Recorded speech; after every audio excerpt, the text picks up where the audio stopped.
جو لوگ اپنے مال خرچ کرتے ہیں دن میں رات میں کھل کے چھپ کے، ان کا اجر اللہ کے ذمے ہے، اور ان پر نہ کوئی خوف ہوگا اور نہ یہ غمگین ہوں گے۔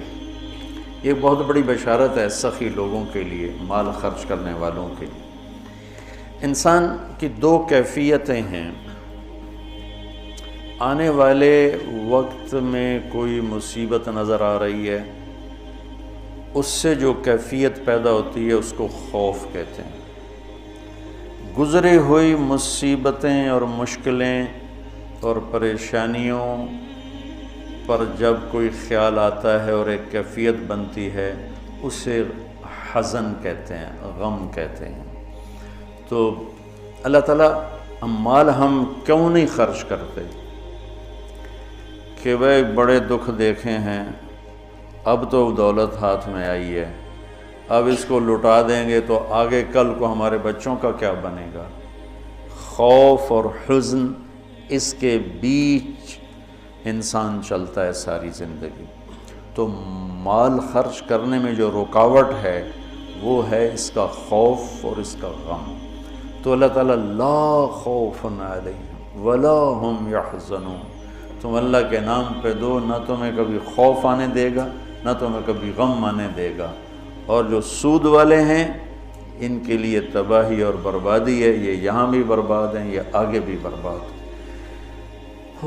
میں نے کل بھی بتایا تھا کہ پرسوں کہ سود خور اللہ کے نبی نے دیکھا معراج میں لوگوں کو سزا مل رہی ہے۔ سود خوروں کی سزا سب سے عجیب تھی کہ ان کے پیٹ گنبد کی طرح اور سانپ اندر گھسے ہوئے تھے، ان کو اندر سے کاٹ رہے تھے، جو دکھ اور درد میں سب سے خوفناک چیز بن جاتی ہے، اندر سے ان کو سانپ وار کر رہے تھے۔ تو مال خرچ کرنا، اللہ سے سخاوت مانگو، یہ دعا مانگا کرو، یا اللہ مجھے سخی بنا، کہ اللہ تعالیٰ سخی سے دوستی توڑتا نہیں اور بخیل سے دوستی لگاتا نہیں۔ اور اسلام کا جو موضوع ہے وہ حرص و ہوس نہیں، ایثار، سخاوت، خدمت خلق اور قربانی ہے۔ ابو قتادہ رضی اللہ تعالیٰ عنہ نے لینا تھا قرضہ کسی سے،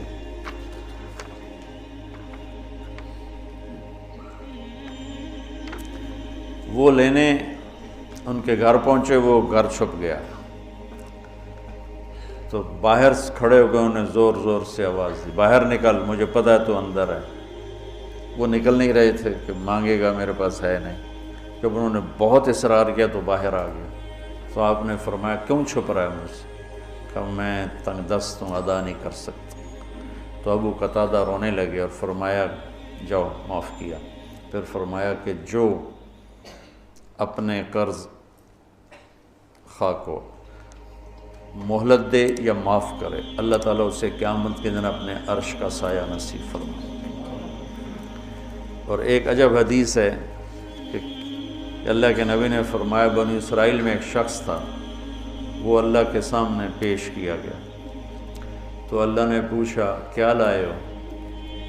اس نے کہا تیرے لیے کچھ بھی نہیں لایا۔ پھر اللہ نے پوچھا کیا لائے ہو؟ کہ یا اللہ ایک رائی کے دانے کے برابر میں تیرے لیے کچھ بھی نہیں لایا۔ اللہ نے پھر تیسری دفعہ پوچھا کچھ تو سوچو کیا لائے ہو؟ کہنے لگا کچھ بھی نہیں لایا۔ پھر کہنے لگا ایک بات ہے اگر تیری بارگاہ میں کوئی اس کی قیمت ہے تو۔ اللہ کو تو سارا پتا تھا۔ اللہ نے پوچھا کیا؟ کہنے لگا تو نے مجھے مال دیا تھا تو میں تجارت کرتا تھا، لوگوں کو مال اٹھواتا تھا، جو پیسے نہیں دیتا تھا اور دے سکتا تھا تو میں اسے تنگ نہیں کرتا تھا کہ پیمنٹ پہنچاؤ، میں اسے مہلت دیے رکھتا تھا، جب دے ٹھیک، اور جو تنگ دست ہو جاتا تھا، کوئی نقصان ہو جاتا تھا تو میں کہتا تھا چلو اس کو معافی کر دو۔ تو اس پر اللہ تعالیٰ نے فرمایا تو میرے جیسا بننا چاہتا ہے؟ یہ تو میری صفت ہے کہ میں اپنے بندوں کو معاف کرتا ہوں، مہلت دیتا ہوں، چل بس اسی پر تجھے جنت کا فیصلہ، نہ نماز نہ روزہ نہ حج نہ زکوٰۃ نہ ذکر نہ تلاوت، کچھ بھی نہیں، صرف اللہ کے بندوں کے ساتھ۔ اب یہ مزاج شریعت ہے۔ اور سود کیا ہے کہ اگلے کا خون نچوڑ لو، اس کی رگوں میں جو بہتے والا خون ہے وہ بھی نکال۔ مدینے کے نبوی دور کی کیا زندگی، ایک صحابی نے بکرے کو ذبح کیا، اس کی سری ایک گھر بھیجی، اس نے کہا ہمارا تو آج کی روٹی ہے، اس کو دے دو، وہ اس کے گھر چلی گئی۔ انہوں نے کہا ہمارے گھر آج کا کھانا ہے، اگلے کو دے دو، وہ اگلے گھر چلی گئی۔ انہوں نے کہا ہمارے پاس آج کا کھانا ہے، اگلے کو دے دو۔ 7 گھروں میں سری چکر کاٹ کے پھر پہلے گھر میں آ گئے، اگلے کو دے دو، اگلے کو دے دو، اگلے کو دے دو، اگلے کو دے دو۔ یہ اسلام کا ذوق ہے اور مزاج ہے، سخاوت، لوگوں کی خدمت، لوگوں کے کام آنا۔